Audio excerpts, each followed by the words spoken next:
Welcome to the New Mind Creator Podcast, episode number 124, interview with Anissa Hudak.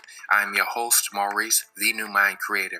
Remember to subscribe to my podcast so that you can receive alerts when new episodes are available each week on Sundays at 9 p.m. Eastern Time. I ask that you support my podcast by pledging monthly or your one-time donation. Also, don't forget to share your favorite episodes. Please leave me a 5-star review on iTunes. Follow me on LinkedIn and Twitter, Maurice Flournoy, and Facebook, New Mind Creator. Anissa's life has been intertwined with PTSD and trauma, also the military. Not only is she the daughter of a Vietnam veteran, she was also married to an active duty member for over 20 years. For 3 years, she volunteered at the Warrior Transition Battalion at Fort Riley, Kansas, providing yoga therapy, meditation, and other holistic treatments to the soldiers, family members, and staff. After seeing others struggle and having her own personal struggles with trauma and PTSD, she was inspired to create the Trauma Healing Yoga Therapy Program.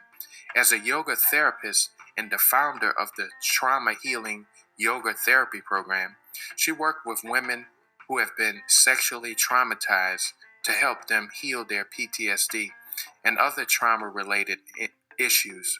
With yoga therapy, as a 2-time rape survivor, she intimately understands the needs these women face and help them navigate their healing journeys.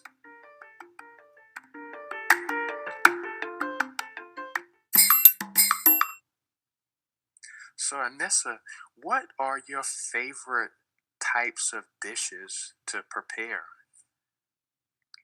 Well, I was raised in a predominantly Italian home, and so Italian is kind of my forte.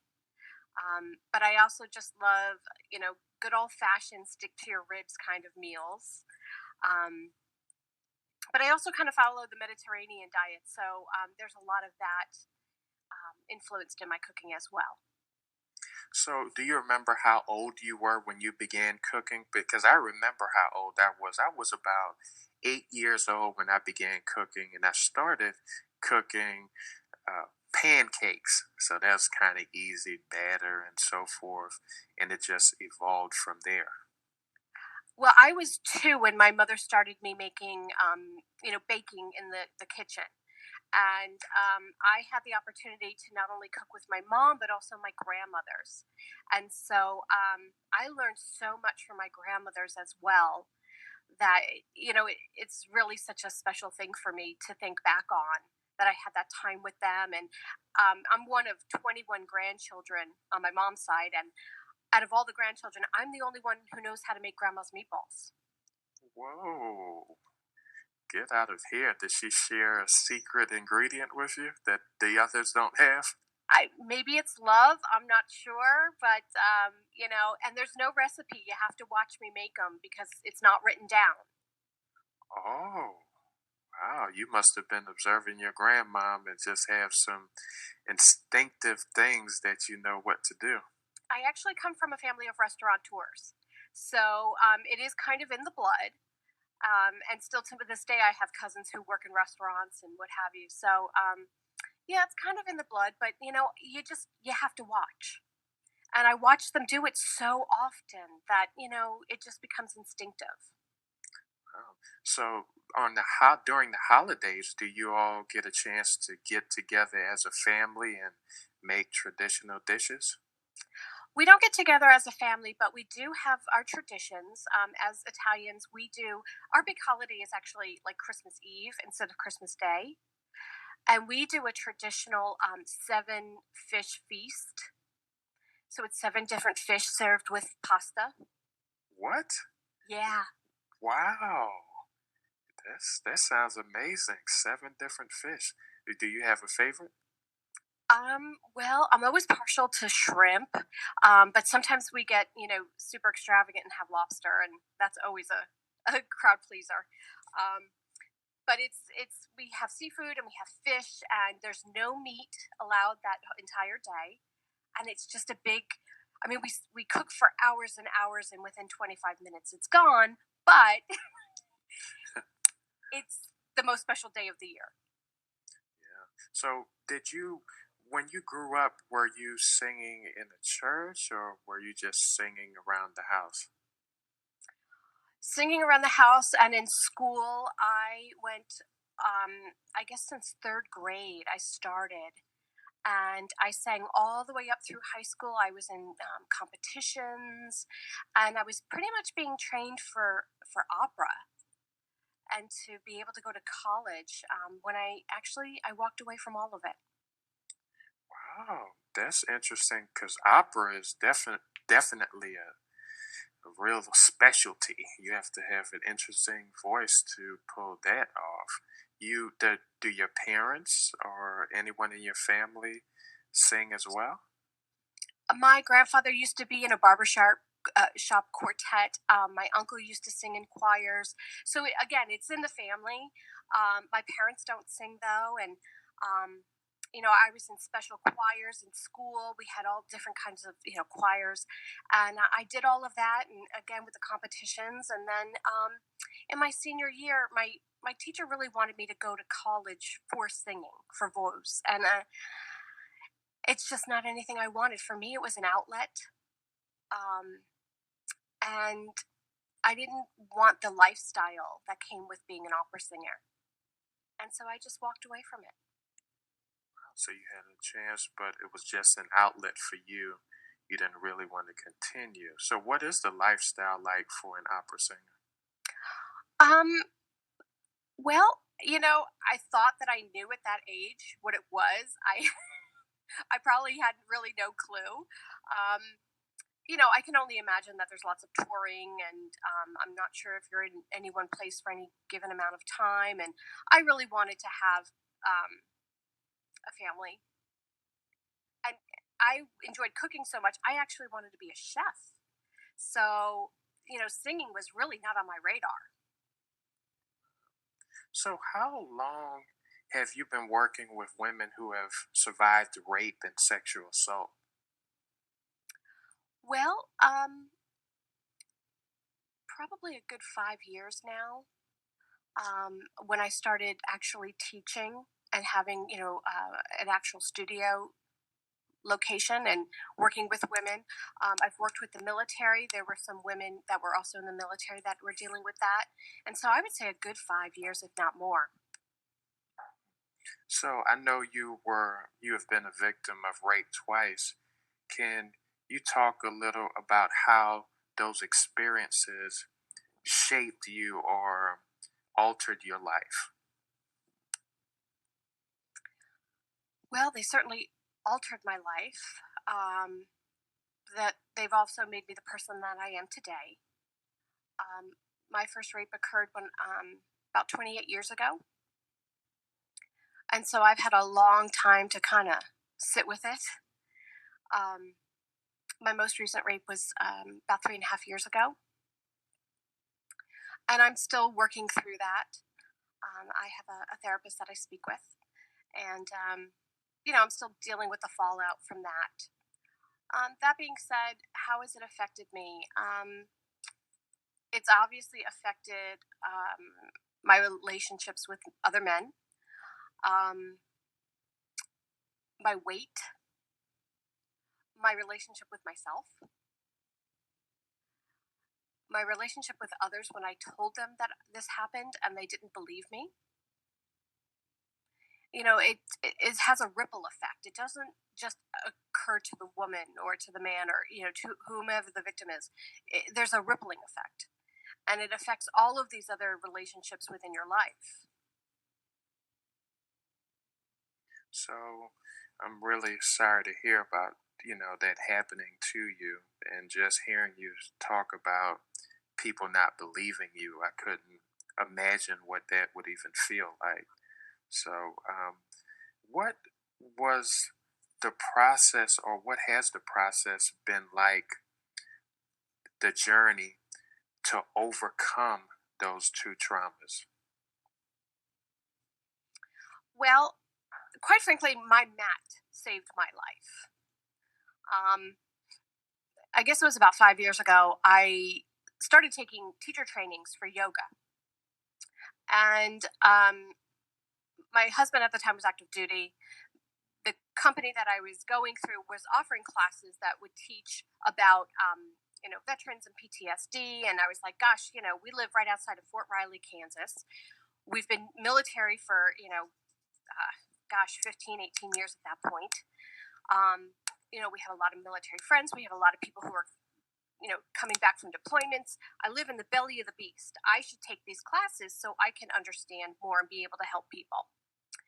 And so I got in my first class, and I was halfway through the first day, and I realized the first person I really needed to work on was me before I could help others. I noticed how the PTSD had really crawled into the nooks and crannies of my life and was holding me back from doing things. And I didn't want that. And here I thought I had a really good handle on my PTSD, and I realized, maybe not so much. And I really credit my mat with saving my life, because it's been, it's my biggest confidant. I can tell it anything, and it doesn't judge me, and it doesn't not believe me. It has given me so much. And to be able to share that with other people, other women like me, and help them find that peace, even if it's just for an hour that they're on that mat, it makes the 23 other hours of the day a little bit more bearable. So I know were your parents a part of the military? My dad did a 1-year stint in Nam. Okay, your dad. And did he develop any PTSD or anything? Or Absolutely. he did? Absolutely, yeah. And it kind of created a little bit of chaos at times in our household. Now that I'm a clinician and I understand it, looking back on it, it's like, oh my gosh, this poor man was carrying these heavy, heavy burdens. Came back at a time when his country didn't want him back. The VA wasn't really there for them. And this poor man struggled for all these years. Just in the last 3 to 5 years has he been able to get with the VA, get into therapy, and he's been really releasing some of these demons. And Vietnam was in the 1960s, right? Or 70s? Yes, 60s, 70s, yeah. And all of these years, he's only now began to find some relief. That sounds like it had to have been a difficult time for him and family members, you all who loved him as well, to see him go through those things and not even really know at the time what was going on. Exactly, yeah. Yeah. So why did you choose yoga to become a part of the equation to be able to even help victims recover and help yourself? Well, I wanted to do yoga for myself. I had no aspirations of ever teaching. I just didn't want to have to go to a class on somebody else's schedule. And Oh, so I wanted to learn how to do yoga because I wanted to keep myself safe, and I wanted to do it on my own time. And I took my first class, and I went for the first day, and then I came home and I said, I can't do this. There's just no way. And my husband's like, sleep on it, just give it a chance. And I got up the next morning, and he's like, are you going to go back? And I said, I don't know. He's like, you paid for it, go back. And so I did, and I realized that for me, yoga was a gift. And it wasn't that I was teaching people, I was really just sharing this beautiful gift. And when I changed my perspective, I was like, oh, I can do this. And yes, I really do want to do this. And so I finished the class. And again, I had no aspirations of ever teaching on the outside. I just wanted to do it for me. And within a month, I had 2 job offers. And I said, oops, I think the universe is trying to tell me something.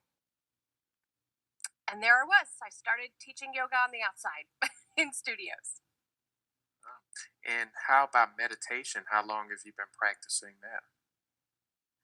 I've been practicing yoga and meditation for over 10 years on my own, well before I started teaching. So what caused you to go in that direction? Because it's so much easier to possibly take medication to numb pain and to alleviate pain and to do other things. What caused you to go that direction? Um, well, we were stationed at Fort Leavenworth, and so this was 13 years ago, plus or minus. And my girlfriend and I joined a gym, and we would go every morning to the gym, and they started offering yoga classes. And I had always wanted to take one. And so I bugged her enough, and we went to one, and we fell in love. And we would go to every class that they offered. And after the year was over, I moved to Fort Riley. She moved to Fort Campbell. And, I was here with two little ones. I had two young boys. My husband had left on a deployment. I mean, I was here literally in the middle of America with no family, no friends. And so I didn't really get out to go to a yoga class. And it wasn't until several years later did I have the opportunity to take a class so I could do it on my own. And that's really what prompted me, was just that I was with my bestie, and we went, and that was the end of it. We just fell in love with it. That's interesting because I've yoga looks interesting and it looks like it would be beneficial just for stretching and elongating those muscles. As you get older, definitely it's beneficial as well. But I love meditation. I do that often, but I'm definitely going to try yoga at some point as well because I know it's a form of meditation as well, I would say. It is. It's considered a moving meditation. And actually, yoga was created to help prepare the body for meditation. And so generally, I will do my own personal practice, during the day. And then right after my practice, I go into meditation. So, how long do you think you dedicate to those, to yoga and then your meditation per day? Um, it may not be every day, depending on my week and my workload. But, if I'm lucky and I get the time, I love to usually do an hour and a half. Sometimes it's 45 minutes, and sometimes I get the full hour and a half. It really all depends on the day, and it also depends, everybody thinks that yoga is the postures, is the poses and moving. Yoga is about release. And there are some days where I literally am lying on my mat just crying. And that's considered yoga because I'm releasing. I had no idea about that. That's pretty interesting to know. And you are the founder of the Trauma Healing Yoga Therapy Program. Could you talk a little bit about that program? It sounds like really interesting to me. Well, thank you. It's been a journey, watching others struggle, my own struggles, and really thinking about, okay, what is out there to help people? And what I've done is I really work specifically now with women who are like me, who have, survived some sort of sexual trauma.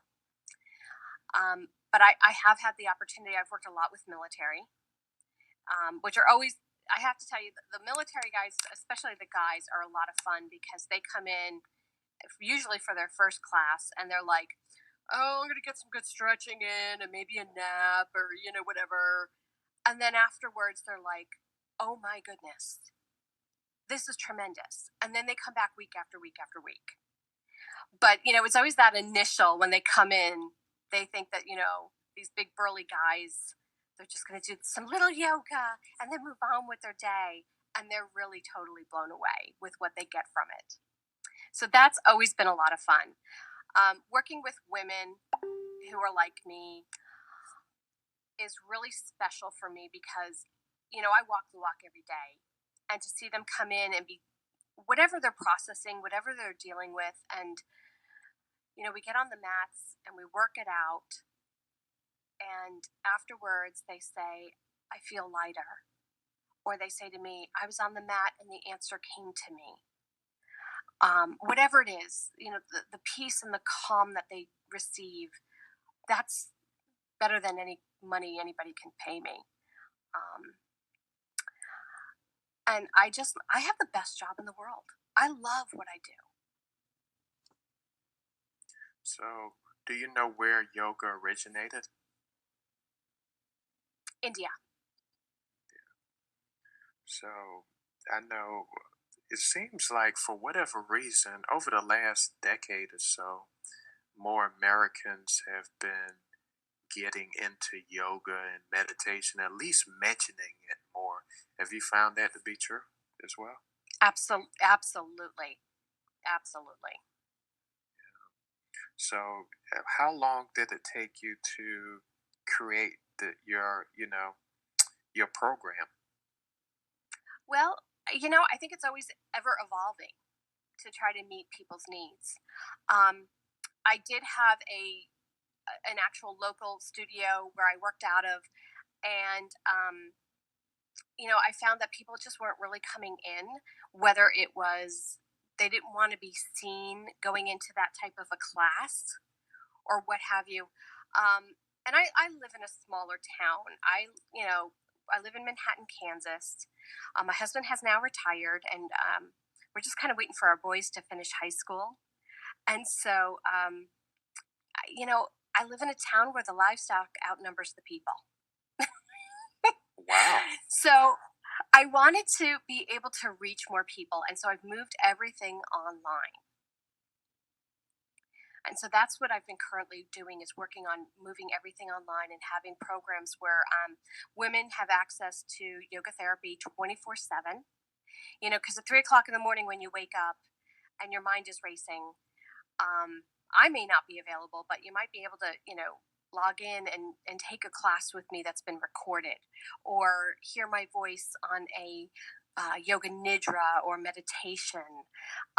Just know that somebody is there. We have, a Facebook group. It's 24/7. People have access to that as well. And so, you can never tell when PTSD is going to flare up. And so this gives women, 24/7 access to help.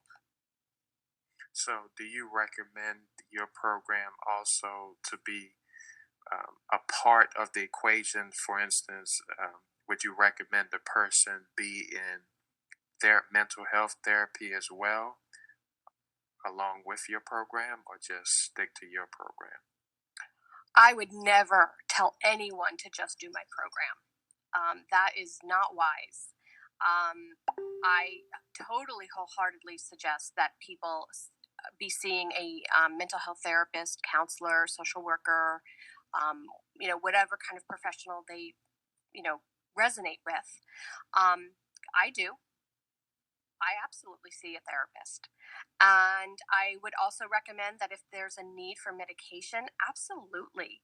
I take a medication, a mental health medication, and there's no shame and there's nothing wrong with it. And, better living through chemistry. In what ways do you think family members and friends can help support victims of rape and abuse?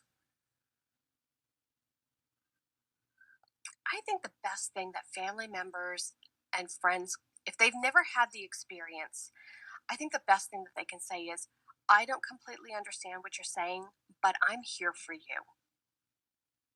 And sometimes it's not about words. Sometimes it's just being there, holding someone's hand, making them a cup of tea, or whatever it is.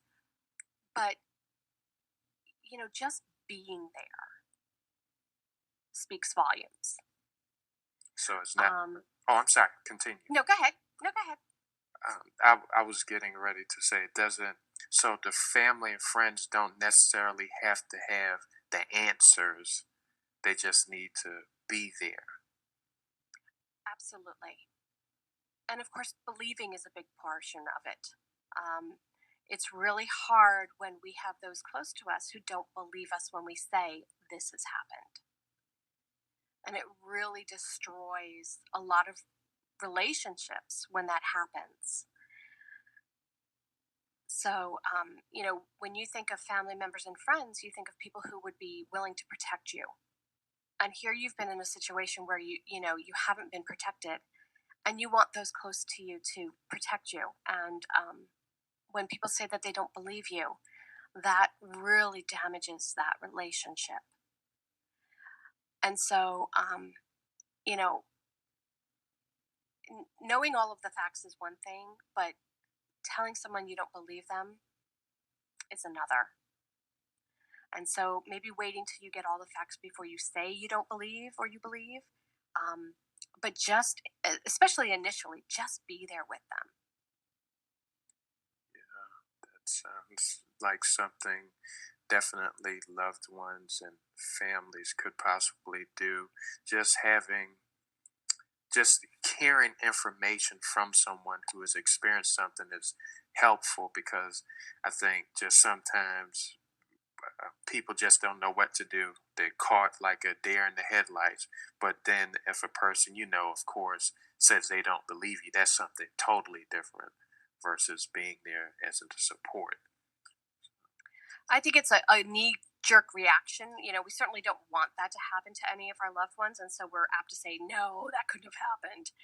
And instead of saying that, instead of having that knee jerk reaction, just take a breath and then be, just there for them and let the whole thing unfold, because it's gonna peel away like an onion. There's a lot of layers to it. And then at some point you can make a decision. Did this really happen or did this not? But quite frankly, if this woman feels that for whatever reason she was touched inappropriately, then there's an issue. Sure. Yeah, and now I guess as a society, as we continue to evolve together, there's so many things that has happened over the years that, as a whole, we just haven't been really abreast of society. And men now coming out talking about their traumas, and it's looked on over the years as something men didn't talk about. But now, through the evolution, men are even talking about those same things. So it's good that people who are not victims just give them that ear and be able to be a support system for them. So, where did you grow up? I am originally from New York. Oh, what part of New York were you born? Well, I was actually born in Jersey, and then my parents moved to New York, and I lived there for 20 plus years, and we lived about an hour out of the city. I actually grew up on a mountain. People don't think that New York has mountains, but we do. I used to go cow tipping. What? And, yeah, I used to go cow tipping, and it was beautiful. We would always go into the city or into Jersey because that's primarily where the rest of my family lived. So I spent a lot of time in the city and in Jersey, but I grew up on a mountain. And then I married my husband and we lived all over the country. Because I have family in New Jersey and New York, so that's one of my favorite places to visit. Like, New York is just unlike any other city. It's like the city has a heartbeat. As soon as you get there, you can just feel the energy of that city. So, It's really funny. Whenever we go back, my boys say it's like a light switch, and I'm a very different person. I move differently. My body language is different. I talk different. I'm like a totally different person, and they laugh because they're like, "Who are you?" he says it's not that woman that lives in Manhattan, Kansas. I've never heard of Manhattan, Kansas before. Listen, if I had $1 for every time I've heard, "Oh, you left the Big Apple for the Little Apple," I would not be doing yoga. Let me tell you. So you went from cow tipping in New York to cow tipping in Kansas. Yeah, but I have to say, I do feel like a fish out of water here. It's very different. When we first moved here, we were at the mall, and my son, he was about 5. He looked at me and he said, "There's another little boy over there, but he looks like he's dressed for Halloween." And he had on a hat and Wranglers and boots. And I said, "No, honey, he dresses like that every day. He probably lives on a ranch." Yes, a different. I guess Kansas is considered the Midwest, right? So Yeah. yeah, I'm sure it's much much different than Yeah. city life for sure. Yeah, I live 2 hours from a Macy's, and to me, this is just unheard of. 2 hours. Yeah. Wow. I guess there's a lot of room for meditation and reflection being in that area. Yes, we'll go with that. Yeah, I know some people prefer raising kids and families outside of, not hours and hours outside of the city all the time, but just a little space so it's a distance away from all of the city life to raise families. It has been the best place to raise our boys. Really? Absolutely, hands down. Wouldn't think twice about it doing it again. I miss my family and friends back home, but no, for raising my boys, this has been an absolute dream. Great. So, are you working on any new projects? Well, I'm going to be launching a membership, which is this 24/7 access for women, and that'll be here in 2020. I'm still working, putting on the finishing touches. But in the meantime, there is a Facebook group that women can join, and it's called Women Surviving to Thriving. And it's really geared for the woman who, um, has had some sort of sexual trauma, and some time has passed. It's not like this happened just last Tuesday, because she really can't hear anything at this moment, let alone, yoga and what have you. So this is somebody who's probably a good 3, 6 months, down the road, if not, 10 years, 20 years, whatever. Maybe they've tried different methods of, talk therapy, maybe medication, and some other things, and just feel like, there's got to be more to healing. And there is. Talk therapy is great, medication is wonderful, but we, as humans, we store trauma in our bodies. And in order to really find everlasting peace, we need to release that trauma from our bodies. And we hold it on a very cellular level. And so, what we found is that with this type of yoga, we're able to really help people release emotions, release the trauma that is stored in the body. And so they can find that peace that they're craving. So once the trauma is released from their bodies, do they have to replace it with something or they're just free of it? They are free of it. So they're free of it. Okay, that's interesting because once it's out of the body, does that affect the mind state as well? Or how does that work? Absolutely. I mean, the mind and the body are one. We here in the West think of them as two different things, but let's be real. It's all connected. And when we are able to release emotion from our bodies, trauma from our bodies, it gives us more bandwidth. And with that bandwidth comes peace, some tranquility, some serenity.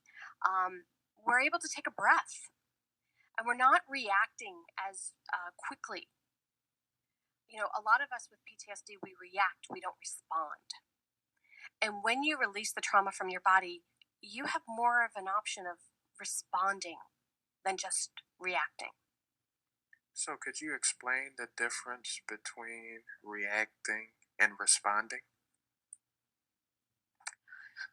Well, reacting is your knee jerk, 2-second response to something. And, you don't think about it. You just do it. There's no thinking involved. When you respond, you've given it some thought. You've taken a breath.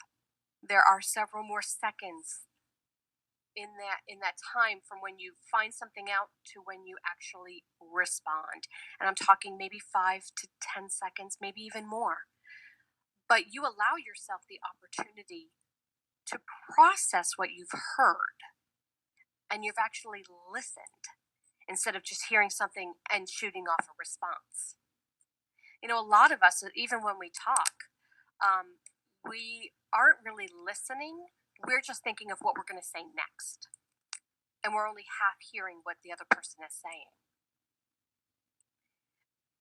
And that's kind of reacting. That's not really responding to someone.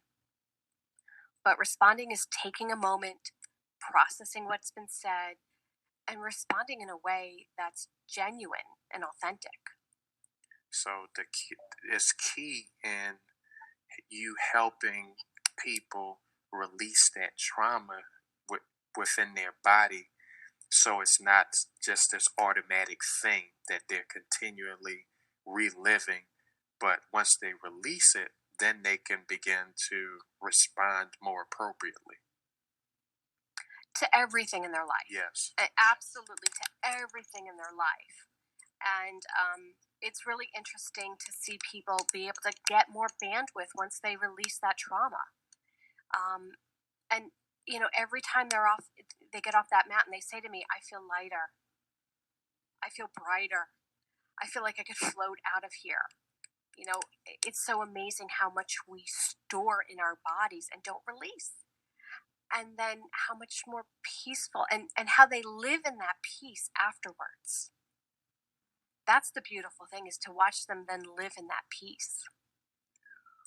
So how long, I know each person is different, and and even introducing something different like yoga, meditation, how long does it generally take for a person to release that trauma within their body, or at least begin the process of doing it when they begin to see change? A lot of people, I tell everybody to at least go to 5 sessions. I think 5 sessions is a really good benchmark, because you kind of find out, do you like the instructor? A lot of yoga classes, do you like your instructor? If you don't like the person who's guiding the class, then you're not really going to like the class. So one, you want to like your instructor. Number two, 5 classes gives you a chance to really get into it and see, do you see any kind of a difference? Some people say to me, I felt a difference after my first class. Some people said, you know what, it really did take me the 5 classes. And the way I look at it is, if somebody doesn't want to come back to my class, that's okay. I hope that they're able to find a class with someone else that meets their needs. And that's why there's different instructors and there's different types of classes. It's all about meeting a need. My class is very different than a very fitness-based class. Fitness-based yoga is really big right now, and that's great. And you can get an incredible body workout through a fitness-based yoga class. But if you think of yoga as a big pie, yoga therapy is kind of a slice of the pie. And within that slice, we all have different specialties. So, for instance, I work with trauma, PTSD, and TBIs, traumatic brain injuries. I know women, other men actually, who are specialties that they do cancer, yoga for cancer, yoga for arthritis, yoga for MS, yoga for Parkinson's, yoga for seniors.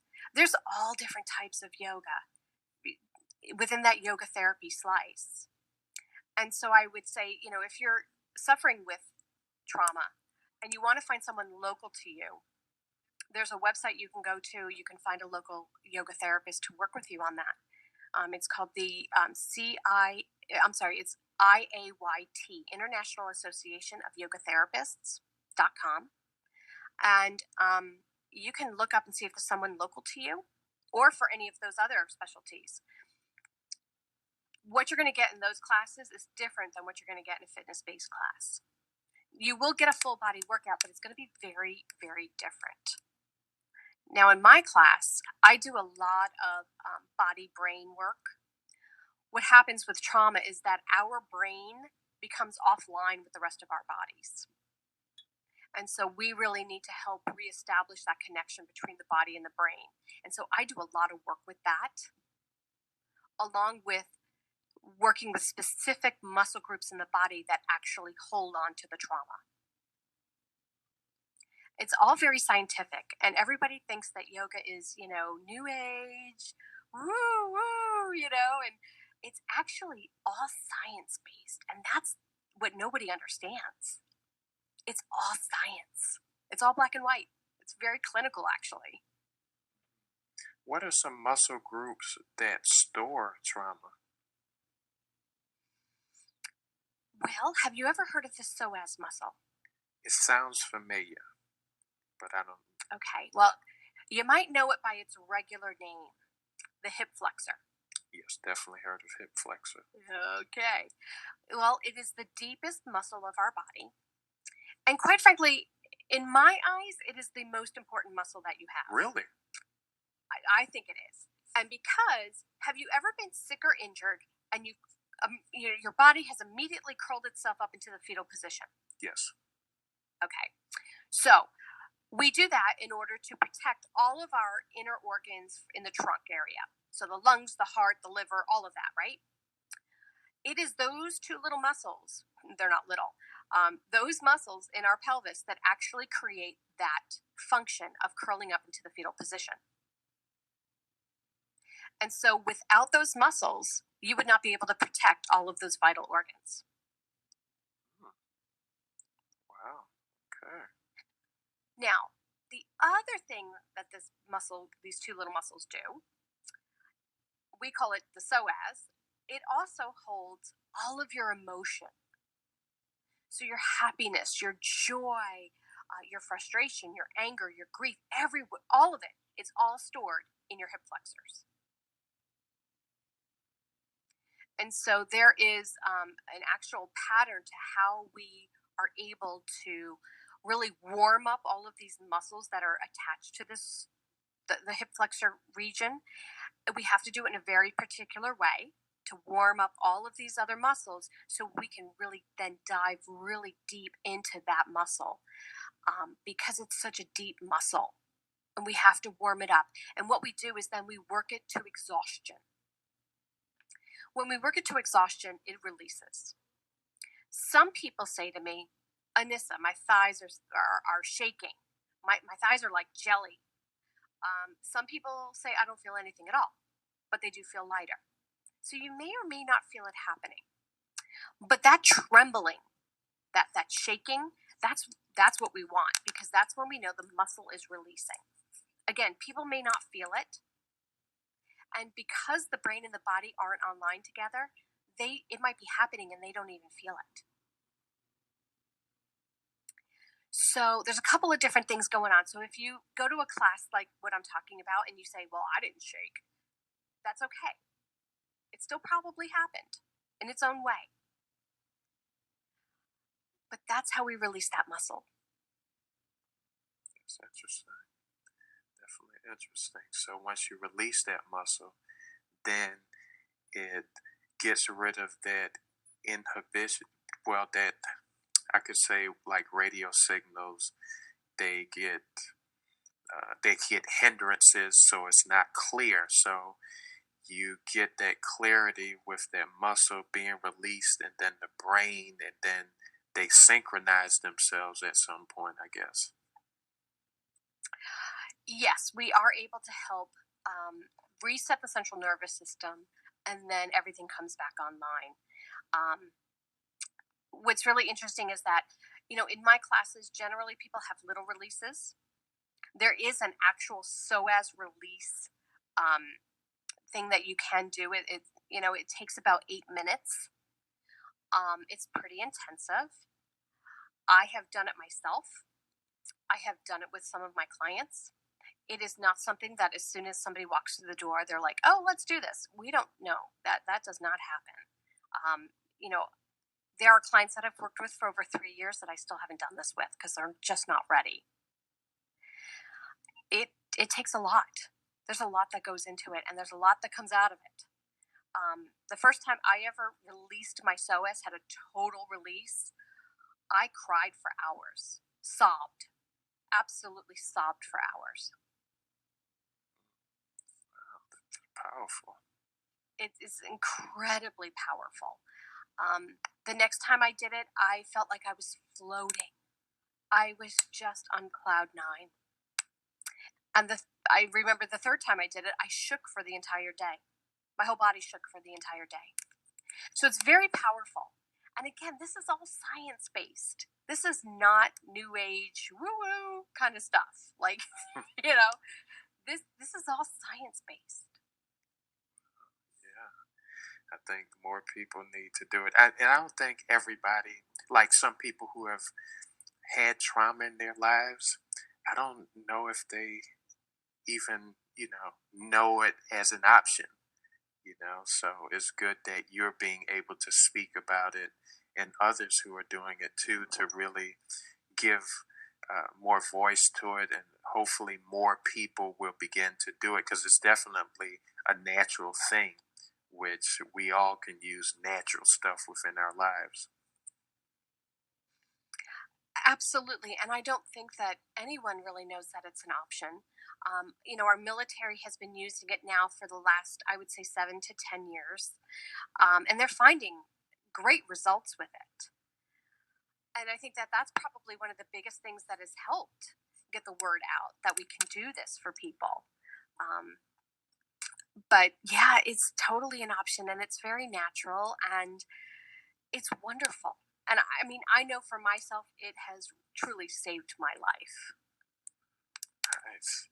So, do you have a website or social media if someone wanted to contact you? Well, let's see. I am at traumahealingyoga.com, and I am all over social media like a bad penny. I just keep showing up. Um, I'm on Facebook. Again, Trauma Healing Yoga. Instagram, Trauma Healing Yoga. Pinterest, Trauma Healing Yoga. Twitter, actually by my name, Anissa Hudak. I'm on LinkedIn. I'm everywhere. Nice, and it's easy to find. Trauma Healing Yoga. So that's a good theme, good branding. Thank you. Yes. So before we end, this is a question I ask all of my guests, and that is, what's your one to grow on? What piece of valuable information would you like to leave our audience with today?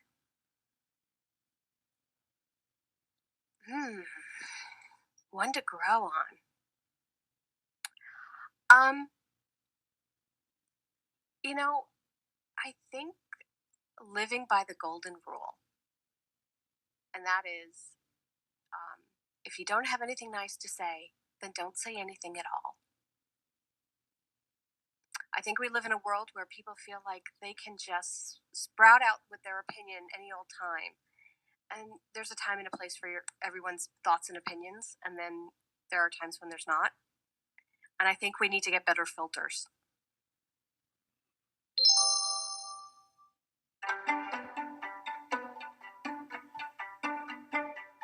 Thank you for listening to the New Mind Creator podcast with your host, Maurice, the New Mind Creator. This podcast has been sponsored by Abundant Sports and True Serum.